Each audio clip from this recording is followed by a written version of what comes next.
Sasthamkotta Mynagappally society മുക്കിൽ മാനസിക ദൗർബല്യമുള്ള യുവാവിനെ അച്ഛനും സഹോദരനും ചേർന്ന് കൊലപ്പെടുത്തി. മാലിത്തറ ഉന്നതിയിൽ രാമകൃഷ്ണന്റെ മകൻ സന്തോഷാണ് കിടപ്പുമുറിയിൽ തലയ്ക്കടിയേറ്റ് കൊല്ലപ്പെട്ടത്. യുവാവിന്റെ മരണത്തിൽ പിതാവ് രാമകൃഷ്ണൻ, സഹോദരൻ സനൽ എന്നിവരെ പോലീസ് കസ്റ്റഡിയിലെടുത്തു. സന്തോഷ് മാനസിക രോഗത്തിനുള്ള മരുന്ന് കഴിക്കുന്നുണ്ട്. സന്തോഷിന്റെ ആക്രമണം സഹിക്കവയ്യാതെ രാത്രിയിൽ കമ്പിവടി കൊണ്ട് തലയ്ക്കടിച്ച് കൊലപ്പെടുത്തിയെന്നാണ് പിതാവ് പറയുന്നത്. കട്ടിലിൽ പിടിച്ചുകിടത്തി കണ്ണിൽ മുളകുപൊടി വിതറിയ ശേഷം കമ്പിവടി കൊണ്ട് തലയ്ക്കടിക്കുകയായിരുന്നു എന്നാണ് പ്രതികൾ പറയുന്നത്. സന്തോഷിന്റെ ഭാഗത്തു നിന്നുമുണ്ടാവുന്ന നിരന്തരമായ ആക്രമണങ്ങളും ഉപദ്രവങ്ങളും സഹിക്കവയ്യാതെയാണ് കൊലപാതകം നടത്തിയതെന്ന് പിതാവ് പോലീസിനോട് സമ്മതിച്ചു.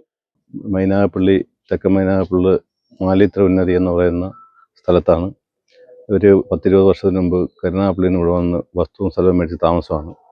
ഇവർ 3 കുട്ടികളും 3 മക്കളും അച്ഛനും അമ്മയായിരുന്നു ഇവിടെ താമസിച്ചുകൊണ്ടിരുന്നത്. അമ്മ ഒരു 3-4 വർഷം മുമ്പ് മരിച്ചുപോയി.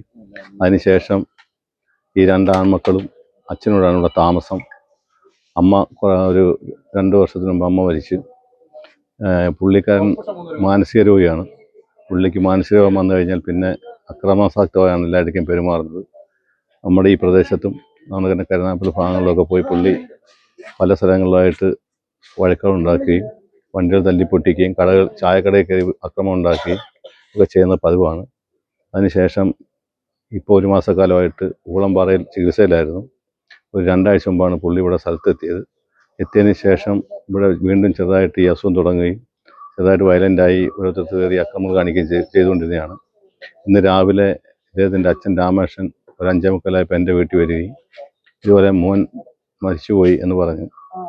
അപ്പം ഞാൻ ചോദിച്ചു എങ്ങനെയാണ് മരിച്ചത് എന്ന് ചോദിച്ചവൻ പറഞ്ഞ് ഇന്നലെ രാത്രി വലിയ വഴക്കായിരുന്നു. അതിൻ്റെ ഭാഗമായിട്ട് ഞാനും പുള്ളിയായിട്ട് അങ്ങോട്ടും പിടിച്ചുകൊള്ളും ബഹളമുണ്ടായി.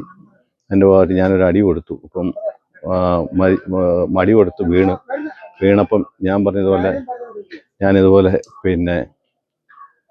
വീണ് കഴിഞ്ഞപ്പോൾ ഞാൻ ചോദിച്ചു വീണ് കഴിഞ്ഞപ്പോൾ ഹോസ്പിറ്റലിൽ കൊണ്ടുപോയെന്താണെന്ന് വെച്ചാൽ പറഞ്ഞു ഞാൻ 10 വർഷമായിട്ട് സഹിച്ചുകൊണ്ടിരിക്കുകയാണ്, ഇനി ഞാൻ ഹോസ്പിറ്റലിൽ പോകുന്നില്ല, അതുകൊണ്ട് ഞാൻ ജയിലിൽ പോകാനാണ് തയ്യാറ് എന്ന് പറഞ്ഞ് പുള്ളി തിരിച്ചു പോവുകയും ചെയ്തു. ഞാനിവിടെ വന്ന് നോക്കുമ്പോൾ പുള്ളി ഇതുപോലെ മരിച്ചു കിടക്കുന്നതായിട്ടാണ് കാണുന്നത്.